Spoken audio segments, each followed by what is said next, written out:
The scope of the study in many dissertations is found in Chapter 1 after the definition section. This is near the end of Chapter 1, probably about 2/3 into Chapter 1. The information on the scope of study is provided at this point, and as you will find, some of it's actually replicated from other sections that have already been written. The scope of the study basically informs the reader, the audience, where the data will specifically come from.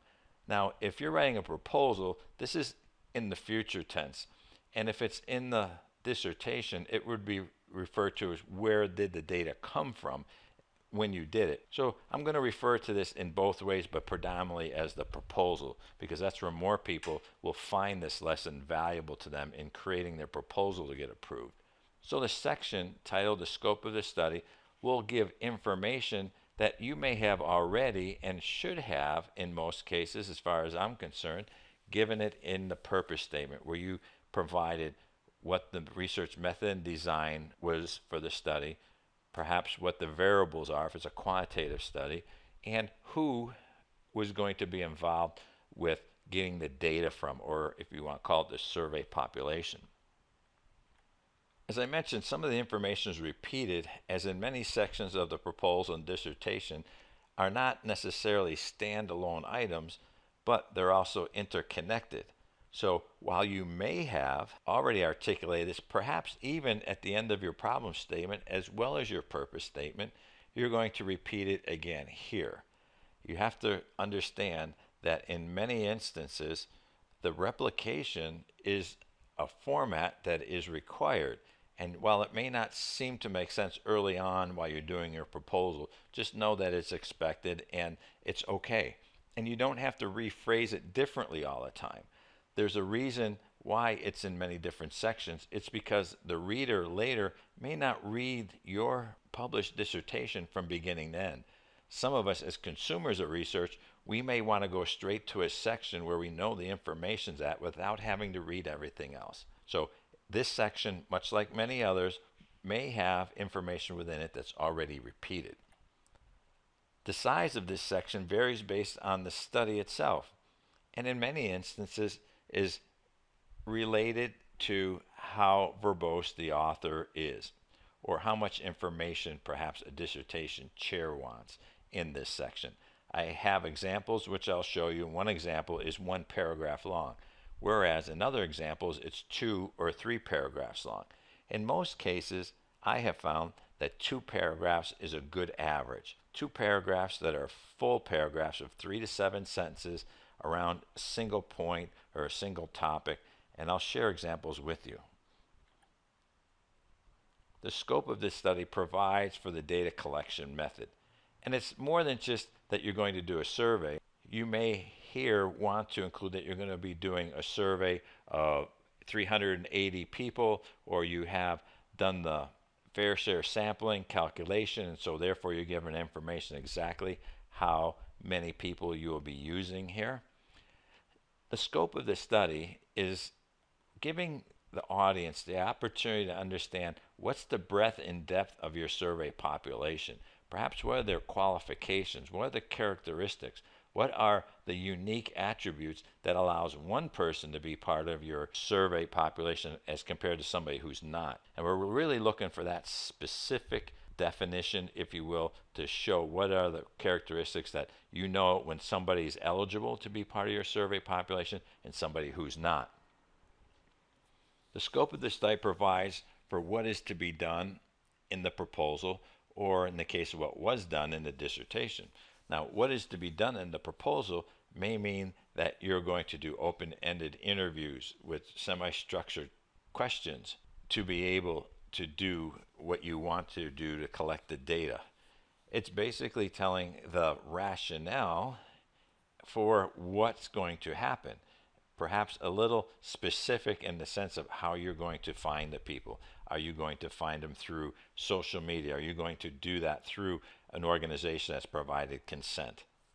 It's really setting the boundaries for what you'll be doing or have done, depending on where you're at in your proposal or dissertation phase. But as you're writing that proposal, think of the scope of the study is providing some boundaries. It's really defining who this unit of analysis, more than just saying that it's a survey population in a large technology company in southwestern United States. That's okay to have in the purpose statement, but here in the scope, you're going to go down a little bit more deeper and perhaps give an example that it's going to be frontline workers in this technology-based company, and they have had to have had 5 years experience as a frontline supervisor, perhaps. Whatever it is, the characteristics that you're looking for. Here's an example.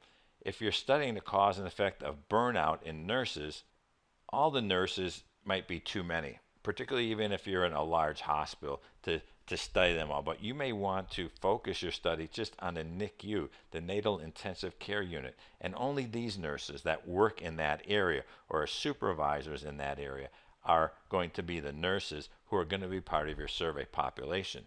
So you're narrowing it down. You're telling the reader exactly who and what nurses are going to be there. If it was going to be only nursing leaders, those leaders perhaps would be defined as a nurse in the NICU unit who has at least one subordinate, and that way you would know that they were a supervisor. So this is where we get into the specific and succinct. We're really looking exactly for who is, and perhaps that view of who is not going to be in the study. The scope of the study provides what you are researching. If you're researching leadership in the NICU units, if you're doing research in some technology-based company to determine why leaders do what they do, or why are some leaders screamers where some are not, we really want to look at what are you researching. Are you looking at a cause and effect relationship? Are you looking at that correlation between the variables? Yes, you have already provided some information in the nature of your study section. You've already provided that in the research questions. You may have already alluded to some specificity in the purpose statement, but here you're adding on to it yet again. To a certain extent, you're actually going to give the rationale why you're researching it. This may be the first time that you're saying why you're going to research it. So this is where you're taking ownership, and it's your chance, if you will, beyond even the significance of the study, to help the reader understand why you're researching it. It could be because there's a constant problem. With nurse burnout, we know that there's a constant problem that's going on worldwide with nursing, and the shortage that they have because nurses burn out after a number of years and then they leave the field. So why are you researching it? And this is really a good chance to identify your passion in what it is. Now, you're not going to write this in the first person tense, but you're going to make your case on why this unit of analysis is so important to be studied. One example that I can give you here now is that in the United States, the small business failure rates are at 50% in the first 2 years. In Denver, Colorado, that rate is actually higher at 56%. Why do you want to research that? Could be because you live in Colorado and you want to make an impact on that community. And so therefore you would allude to something to that extent to show that what's happening in Colorado is excessive as compared to the national average. And that's why you're researching it, because there's something there that people need to know about.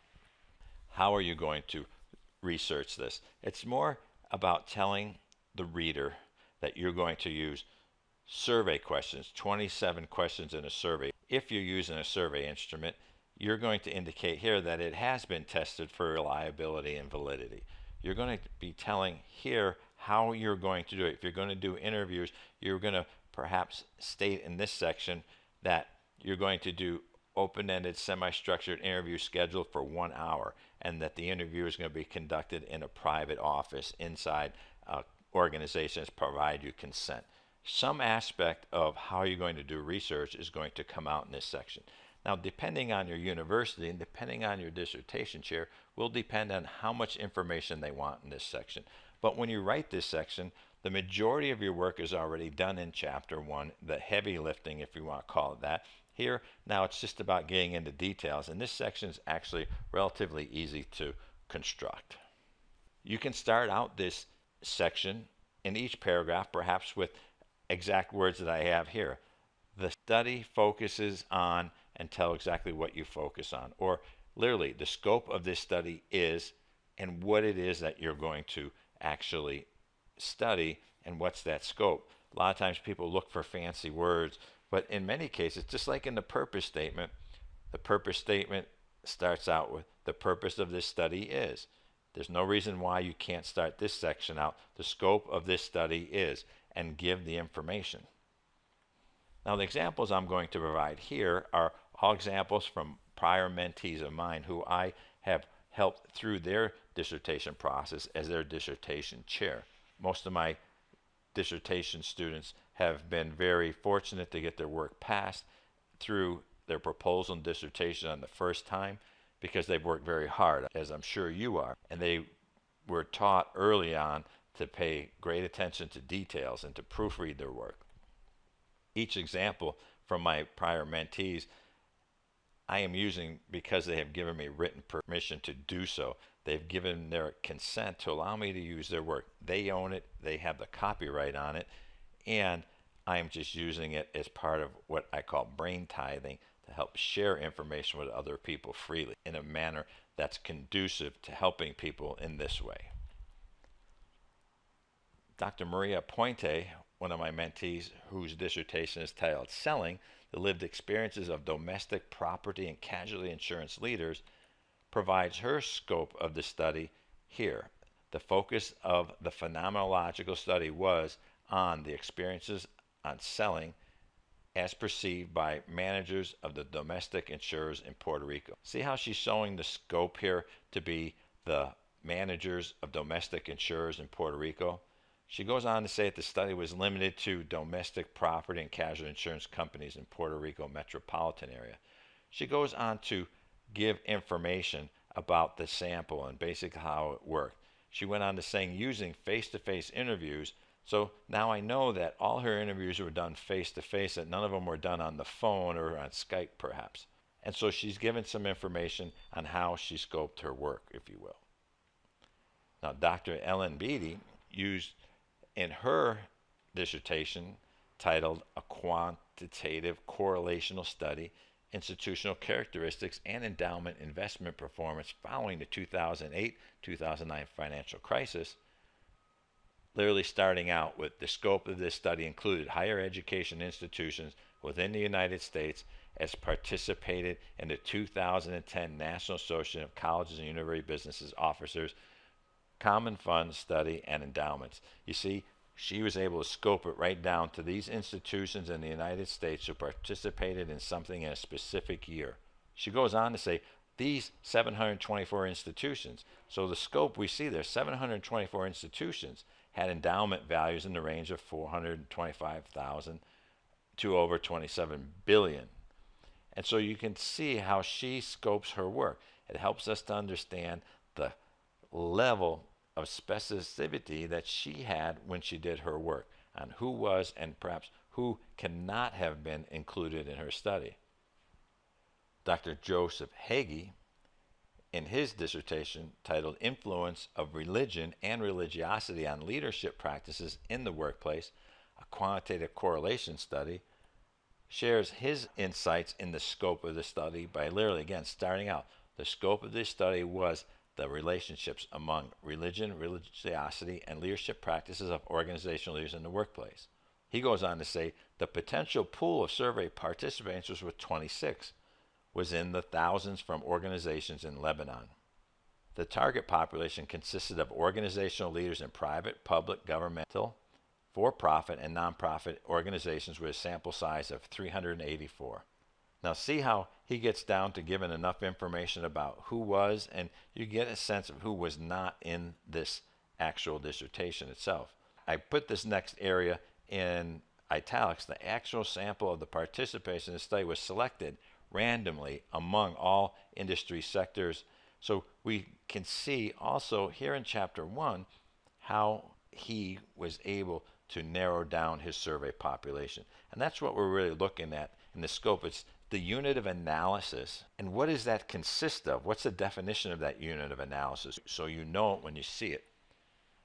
Dr. Patricia Schroeder, in her dissertation titled A Quantitative Correlation Study of Individualism, Collectivism, and Employee Innovation in Turkey, writes, the scope of the research study was employees of public and private organizations in Turkey. And she goes on to talk about the geographical area where voluntary participants attended English language training in a language school and universities were surveyed. So you again get to see the scope of who was included in her work and perhaps maybe a little bit who was not. And in the final example, Dr. Susan Kristiniak, in her dissertation titled Exploring the Experiences of Complementary Therapy Nurses, a Qualitative Phenomenological Study, this is the whole section that she had. She had one paragraph in her chapter 1 on the scope of the study. It doesn't have to be very long. Here we go. The qualitative study with phenomenological design described the nurses' perceptions practicing complementary therapies in a mid-Atlantic suburban teaching healthcare system. So we know automatically where this unit of analysis is, where the scope is, that they have to have been nurses practicing complementary therapies in a mid-Atlantic suburban teaching healthcare system. She goes on to explain the experiences of 16 nurses were collected in interviews. That's how many people she had in her survey population when she was done, because she had originally written that she was going to do 20 interviews or until theoretical or data saturation was achieved. Once she started her research, she was able to achieve theoretical or data saturation at 16 and was able to stop. So we know that there were 16, so in the scope of her work, because now it is the dissertation chapter that you're reading here, you're finding information exactly who was included and how many, much like you've seen in some of the other examples I just showed with you. Bases with great content. Thank you very much for listening to this lesson.